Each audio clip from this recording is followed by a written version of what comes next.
வணக்கம். மாலை முரசு செய்திகளை விரிவாக பார்ப்பதற்கு முன் முதலில் தற்போதைய நேரத்திற்கான தலைப்புச் செய்திகளை பார்க்கலாம்.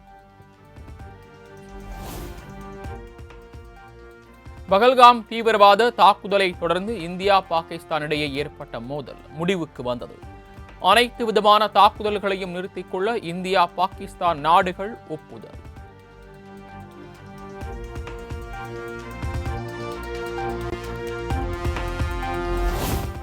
பாகிஸ்தான் மீதான தாக்குதலை இன்று மாலை 5 மணி முதல் நிறுத்தியதாக இந்தியா அறிவிப்பு.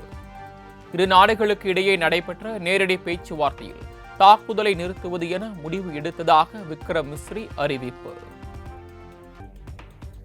Operations of Pakistan called the Director General of Military Operations of India at 15:35 hours earlier this afternoon. It was agreed between them that both sides would stop all firing and military action on land and in the air and sea with effect from 1700 hours Indian Standard Time today.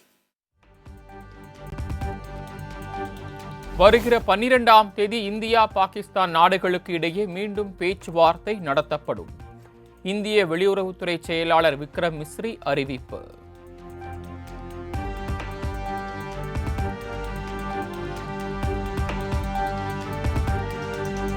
இந்தியாவுடனான உடனடி போர் நிறுத்தத்திற்கு பாகிஸ்தான் அரசு சம்மதம். பராந்தியத்தில் அமைதி நிலவ வேண்டும் என்பதில் உறுதியாக உள்ளதாக பாகிஸ்தான் துணை பிரதமர் இஷாக் தார் அறிவிப்பு.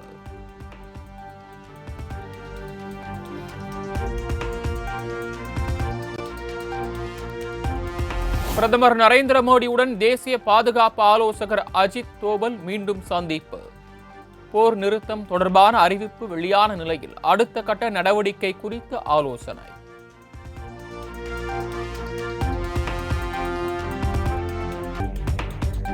இந்தியா எப்போதும் தீவிரவாதத்திற்கு எதிரான நிலைப்பாட்டில் உள்ளதாக உறுதி. மத்திய வெளியுறவுத்துறை அமைச்சர் ஜெய்சங்கர் திட்டவட்டம்.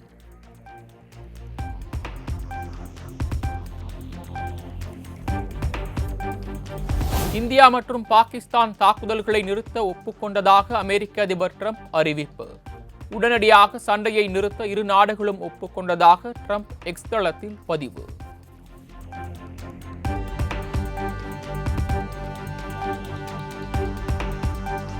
இந்தியா பாகிஸ்தான் நாடுகளுடன் இரவில் நீண்ட நேரம் பேச்சுவார்த்தை நடத்தி போரை நிறுத்த மத்தியஸ்தம் செய்தேன். போரை நிறுத்த ஒப்புக்கொண்ட இரு நாடுகளின் அறிவார்ந்த செயலுக்கு பாராட்டுகள் என எக்ஸ் தளத்தில் ட்ரம்ப் அறிவிப்பு.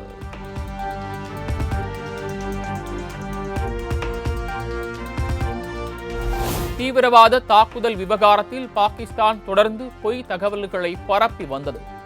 இந்தியாவின் S-400 ஏவுகணை அமைப்பு பாதிக்கப்பட்டதாக தவறான தகவலை பரப்பியதாகவும் கர்னல் சோஃபியா குரேஷி குற்றச்சாட்டு.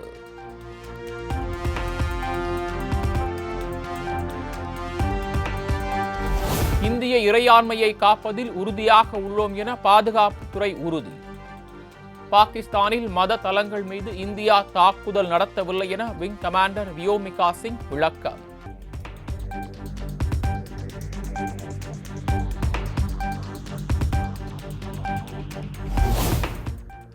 இந்திய இறையாண்மையை சீர்குலைக்க முயற்சிக்கிறது பாகிஸ்தான். பொதுமக்கள் மீதான தாக்குதலை ஒருபோதும் ஏற்றுக்கொள்ள முடியாது என்றும் இந்திய ராணுவம் கண்டனம்.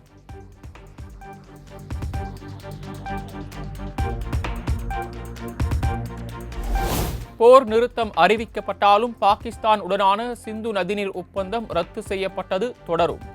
மத்திய வெளியுறவுத்துறை அமைச்சகம் திட்டவட்டம்.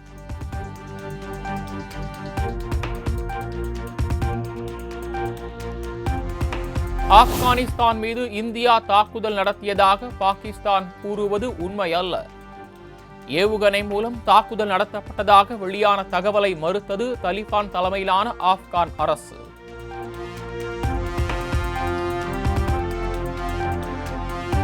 பாகிஸ்தான் நடத்திய தாக்குதலில் பஞ்சாப் மாநிலம் குருதாஸ்பூர் பகுதியில் பிரம்மாண்ட பள்ளம். விளைநிலங்களில் நடத்தப்பட்ட தாக்குதல்கள் குறித்து அதிகாரிகள் ஆய்வு.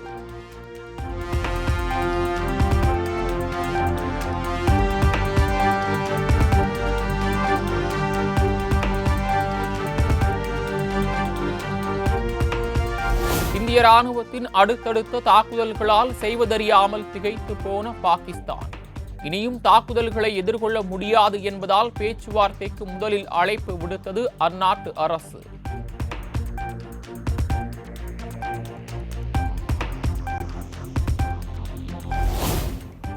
மத்திய வெளியுறவுத்துறை அமைச்சர் ஜெய்சங்கர் மன்னிப்பு கேட்பது போன்று பரவும் வீடியோ போலியானது. AI தொழில்நுட்பத்தை பயன்படுத்தி மன்னிப்பு கேட்பது போல் வீடியோ உருவாக்கி வலைதளங்களில் பரப்பப்படுவதாக மத்திய அரசு விளக்கம்.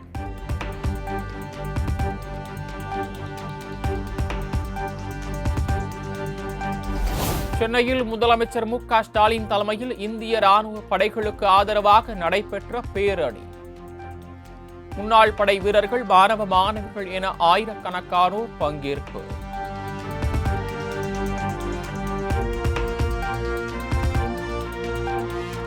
இந்தியா பாகிஸ்தான் இடையே போர் நிறுத்தத்திற்கு முதலமைச்சர் மு.க. ஸ்டாலின் வரவேற்பு.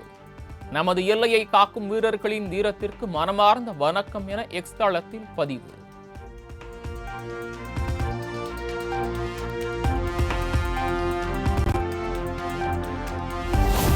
இந்தியா பாகிஸ்தான் இடையிலான போர் நிறுத்த அறிவிப்புக்கு ஜம்மு காஷ்மீர் முதலமைச்சர் உமர் அப்துல்லா மிகுந்த வரவேற்பு. கடந்த 3 நாட்களாக உயிர் பலி, உடைமைகள் சேதம் என மக்கள் சொல்லனா துயரை சந்தித்து வந்ததாகவும் வேதனை பதிவு.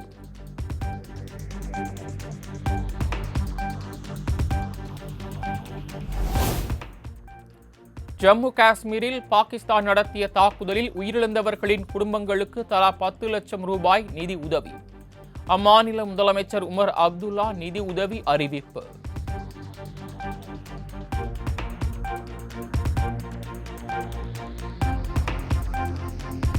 பிரதமர் மோடி உடனடியாக அனைத்து கட்சி கூட்டத்தை கூட்ட வேண்டும். காங்கிரஸ் கட்சியின் பொதுச் செயலாளர் ஜெய்ராம் ரமேஷ் வலியுறுத்தல்.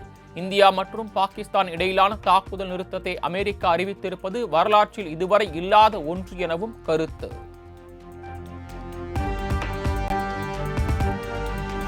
பஞ்சாப் மாநிலம் ஜலந்தரில் சிக்கியிருந்த மேலும் 7 மாணவர்கள் விமானம் மூலம் சென்னை திரும்பினர். இன்று காலை 5 பேர் சென்னை வந்தடைந்த நிலையில் மொத்தமாக 12 பேரும் அவரவர் சொந்த ஊர்களுக்கு அனுப்பி வைப்பு. ஃப்ளைட் போட்டோம், ஆனால் நெக்ஸ்ட் டேக்கு தான் ஃப்ளைட் கிடச்சிது. ஸோ ஒன் டே எங்கே ஸ்டே பண்ணுறதுன்னு ஒரு ஐடியா இல்லாமல் இருந்தோம்.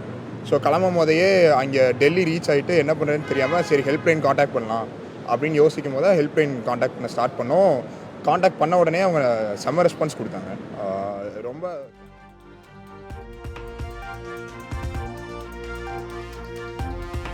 தமிழ்நாடு அரசின் கல்வியின் தரம் பற்றி ஆய்வு அறிக்கை. மாநில திட்டக்குழு துணைத் தலைவர் ஜெயரஞ்சன் தலைமையிலான குழு முதலமைச்சர் மு.க. ஸ்டாலினிடம் சமர்ப்பிப்பு.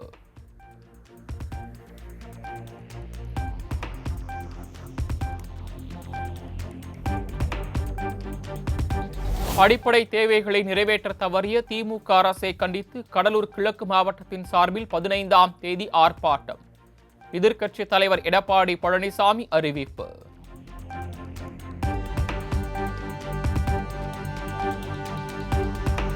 செங்கல்பட்டு மாவட்டம் திருவிடந்தையில் பாமக சார்பில் நாளை நடைபெறவுள்ள சித்திரை முழுநிலவு மாநாடு. மிக பிரம்மாண்டமாக தயாராகி வரும் மாநாட்டு திடல்.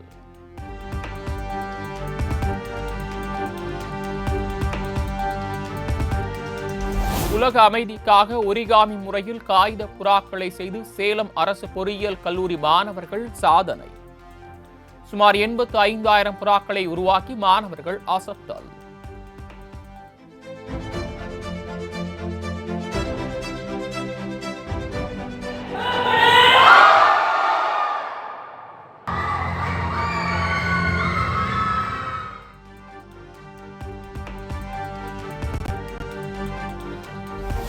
உதகையில் 3 நாட்கள் நடைபெறும் 20வது ரோஜா கண்காட்சி தொடக்கம்.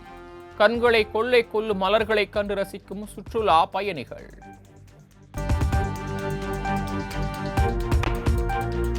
மீனாட்சி அம்மன் திருக்கல்யாணத்தை காண அழகர் மலையிலிருந்து மதுரை நோக்கி புறப்பட்டார் கள்ளழகர். கோவிந்தா கோவிந்தா என முழக்கம் எழுப்பி பக்தர்கள் வழிபாடு.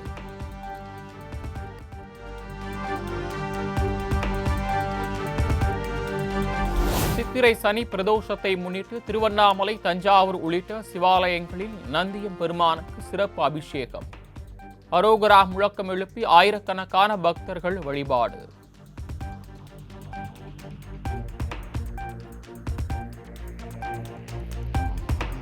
தமிழ்நாட்டில் மே 14ஆம் தேதி 5 மாவட்டங்களில் ஓரிரு இடங்களில் கனமழை பெய்யும்.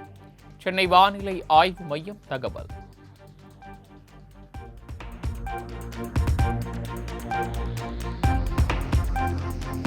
தாம்பரம், பல்லாவரம், சேலையூர் உள்ளிட்ட பகுதிகளில் கொட்டி தீர்த்த கனமழை.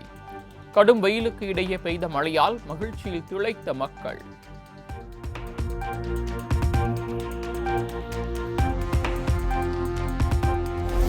கேரளாவில் தென்மேற்கு பருவமழை 4 நாட்கள் முன்கூட்டியே வருகிற 27ஆம் தேதி தொடங்க வாய்ப்பு. இந்திய வானிலை ஆய்வு மையம் அறிவிப்பு.